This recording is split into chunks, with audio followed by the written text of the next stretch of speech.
Natty, warm welcome to Contact Music. It's good to have you today. Thanks for speaking to us.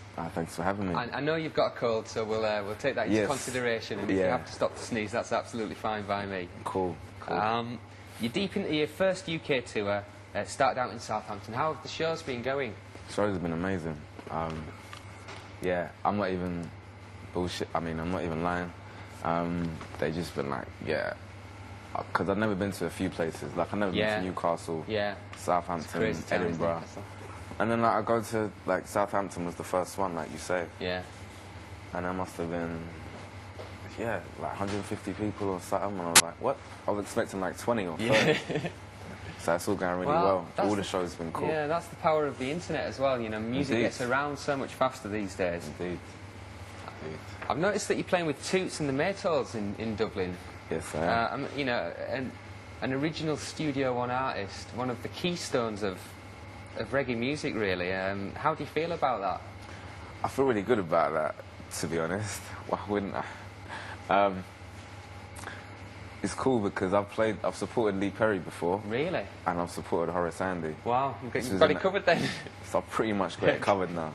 I think if I get Jimmy Cliff and Vernon Spear, I think that pretty much covers all the legends, doesn't it? The ones that are still alive, I think. That's it does. what I mean. Yeah. Studio to live. You know, the record's recorded, and I know you're good in the studio. How's it been for you turning that recording around into a live show? Turning the well, funnily enough, I didn't really turn the recording into the live. I turned the live into the recording. Right. Because I did recording, but that was for other people. Yeah. And then, obviously, I did some bits and bobs at home, like the mixtape which you got that was done at home. Yeah. Home studio vibe.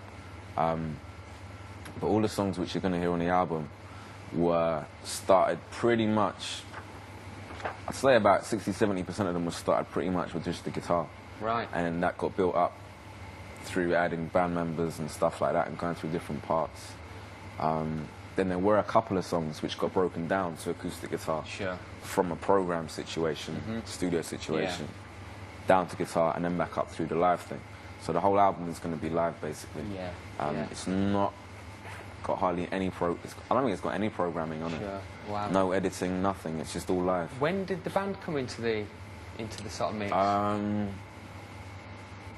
how as you probably know, I started off by myself, just doing open mics and stuff like that.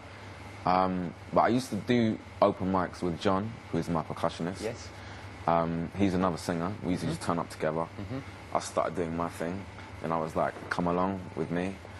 Then the Bond brothers, who play guitar and bass, they came along. They had a band, and then it was, I don't know what was happening in their band, and then I got signed. Stuff started taking off, so I thought I'd poach them.